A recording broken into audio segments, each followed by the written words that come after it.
वज़ीर आज़म शहबाज शरीफ से मुलाकात के लिए चेयरमैन पाकिस्तान पीपल्स पार्टी बिलावल भुट्टो जरदारी वज़ीर आज़म हाउस पहुँच गए।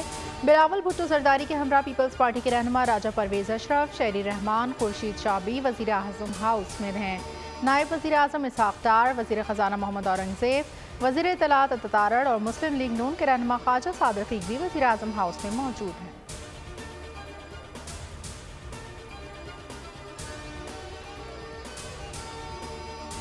और हुकूमत ने गैर कानूनी दस्तावेज़ पेश किए, बजट दस्तावेज़ ऐवान में पेश ही नहीं किए गए।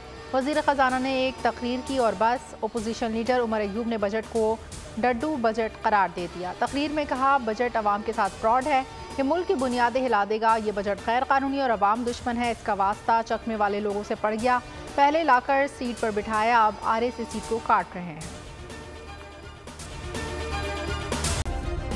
सब्सक्राइब करें और बेल दबाएं ताकि कोई खबर रह न जाए।